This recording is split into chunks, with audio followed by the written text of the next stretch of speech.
Hi, my name is Grant, and my duty here is to partake in the worthy endeavour of recommending the Addressing Gettysburg Patreon Officers Club, a group I've been proud to be part of for more than 2 years. Addressing Gettysburg's Patreon content is astounding, exhilarating, entertaining, and very educational. Just when you thought you're knowledgeable on every aspect of the Battle of Gettysburg, an expert appears with a new angle or take on it. If you love the Ask a Guide episodes, you should really consider joining the Officers Club on Patreon. From the Gettysburg Museum of History Studios, you're listening to Addressing Gettysburg.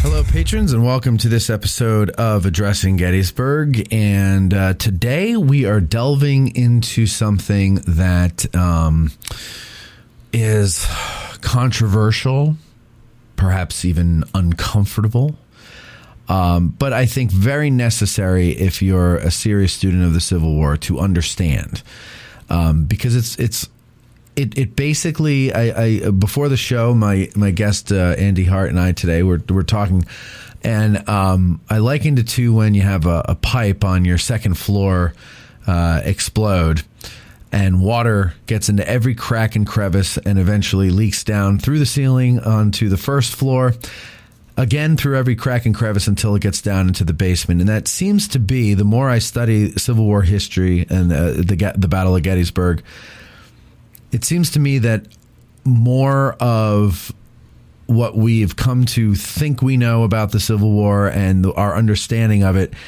is influenced by, or maybe corroded by, or warped, because water warps wood.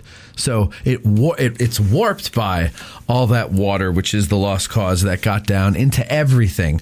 And I've said this on the show before. I went to school in North Jersey, and somehow my understanding of the Civil War, when I came out of it, was very, I wouldn't say pro-South, but very at least sympathetic to the South, or at least exonerated the South. And I actually thought that my own country was the enemy or the bad guy in the whole thing. And not that they were angels. You know, Union troops were doing pretty nasty stuff to Southern civilians. But it just wasn't all that it was made out to be. And I didn't learn it until I started to study it on my own and get deeper into it by doing the show. I didn't realize just how much of what we know is myth, legend, or total malarkey. So you've heard him here on the show before, Pastor Andy Hart. He's with us today to talk about the Lost Cause. How you doing, Andy? I'm good. It's nice to be back. So it's good to have you back. Yeah, thank you. It's interesting that you said the water that got down to the first level or the basement. The more I went through this and read about it and discovered about this, and this really came from the previous episode where I talked about religion in the Civil War and civil religion. But as I thought about it and as I explored it and as I dealt with many stories of my childhood and college experience, I would argue it's not past tense. This is present. Mm-hmm. This is going on right now in 2023. And I don't really see the water stopping anytime soon. No, I don't either. So, and it's very interesting. The way I approached this was trying to lift it up historically. What's the history behind the Lost Cause? What caused the Lost Cause, and how does it continue to influence me, you, and all of us today? But I do recognize I've experienced it is quite a controversial subject. It continues to be controversial, and our conversation today is not to condemn it or to we want to understand it, endorse it. It's just I just want to understand this thing that is affecting us so much, especially in a wonderful place like Gettysburg. It's the religion of the South that influenced the whole country. Like it's how they say that we're a nation built on Judeo-Christian values, right? It's kind of that same idea where you don't necessarily adhere to Judeo-Christian religions or philosophies, but you live under laws that are colored by that. And it kind of our understanding of the Civil War, to me, and I'm very new to this, so I might be wrong on most of the things I say here today, but the whole point of this is an exploration of this to better understand it. But to me, it's like the South created a religion. I don't know, maybe it was already there before the war, but then after the war it got really big and they spread the word and it got everywhere and it got into my textbooks in North Jersey. Where did you grow up? Pennsylvania? I grew up Philadelphia. You probably had the same. I mean, we all had it, right? All of our textbooks had it. And you brought some books with you, so we'll get into some of those later on. Just to remind people who might not be reasonable, a discussion about something is not an endorsement of something. We are discussing it because we are trying to understand our history, because we want to, I don't know about you, I'm not going to speak for you, but for myself, I want to know why we are where we are today. And the way to do that is to learn the history of our nation, our people. And so this is part of that. And the Civil War is still something that is argued over nowadays. 2020 really brought it all to a head with a lot of removals of statues and things like that. And that got people talking again.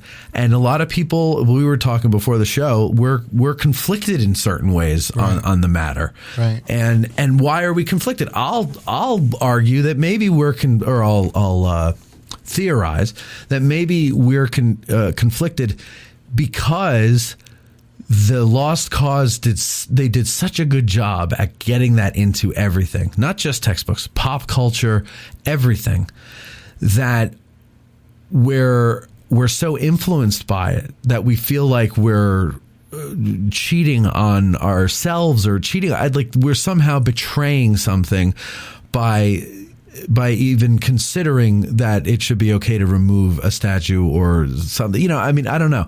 And each one you have to go, because we were talking before about, private property versus public property. Right. To me, private property rights are, essential to be considered an American. That's one of the very unique, not unique, but an important thing to an American is the right to own property.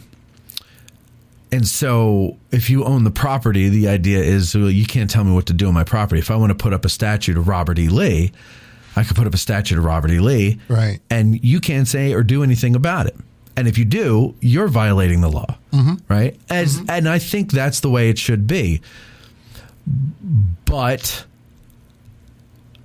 on public property, that's a different story because it's everybody's. Everybody's taxes go to pay for that. It's just such a complicated mess. Exactly. And I think the Lost Cause has really gone through some distinct phases. I mean, the first was after the Civil War, they tend to focus, the writers tend to focus a lot on Appomattox.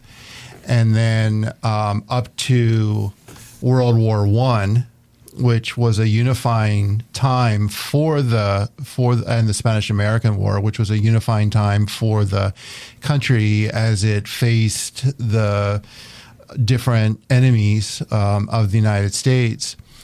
But we see it from World War I to today. It's not exactly the same. I mean, as we'll talk about, one of the real causes, one of the real proponents of the Lost Cause were Civil War veterans.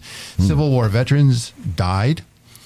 Some of them were the generals, especially Pendleton and Jubal Early.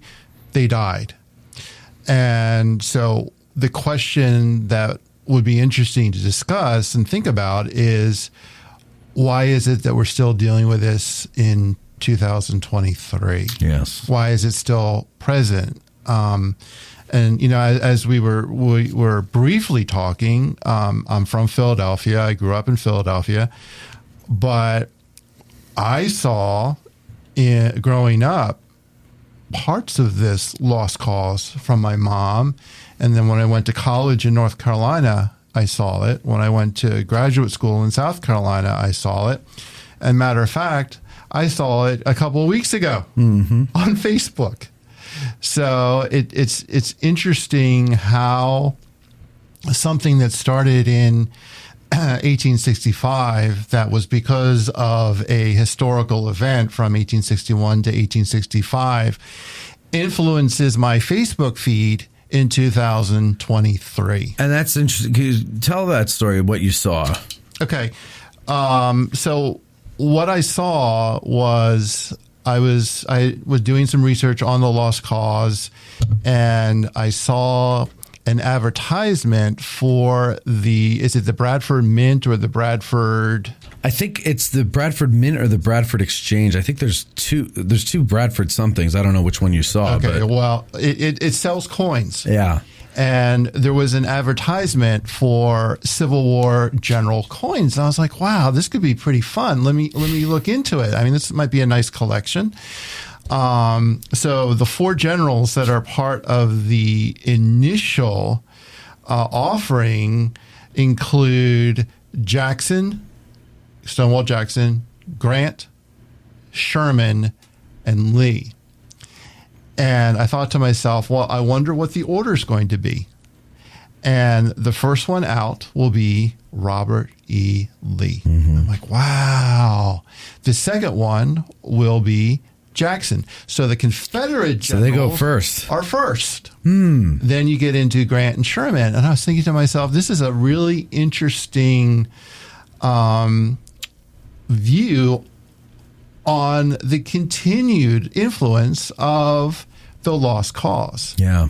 And part of my life too, Matt. I mean, you know, when I look back, it's, oh my gosh, this program, this research, this discussion, it got very personal for me. It's not like, you know, well, the Pickett's charge occurred here and in Gettysburg and it involved this regiments. No, I remember from childhood all the way up various dealings with what I talked about, what I'm thinking about with the lost cause. For example, when I was a kid, my mom, who was from Philadelphia, talked about the Confederate drummer boy, William Thomas Bull, who was 15, who lied to get into the 39th Virginia Infantry and fought against McClellan's force when it invaded. Well, history shows that basically the 39th Virginia turned and ran, but still, she talked about it like, did you know you have a relative who fought in the Civil War who was a Confederate drummer boy? And it was always a positive note. But on the other hand, in my own research, I found a guy by the name of Peter Robbins, again, part of my mom's family, who fought at the Battle of Fort Fisher. He was Union and was mortally wounded, was part of the Pennsylvania brigade that went in. First of all, why was it that William Thomas Bull was talked about and Peter Robbins was not? Yes. Why were people in the North looking at people who tried to break the country apart as heroes while not even knowing their northern counterpart? Exactly. Yeah. There's so many things you said there that made me think of a bunch of different things. I wonder if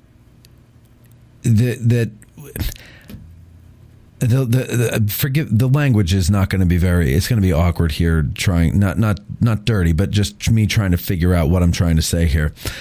I wonder if we needed the lost cause in order to not have generations of guerrilla warfare or eventually break up into smaller republics, so that if you look at what is now known as the United States on a map, it would be more like South America or Africa or Europe, where each, maybe a clump of states are a new republic or whatever, instead of it being a sea to shining sea type of a place. Like, what do you think that maybe, in other words, to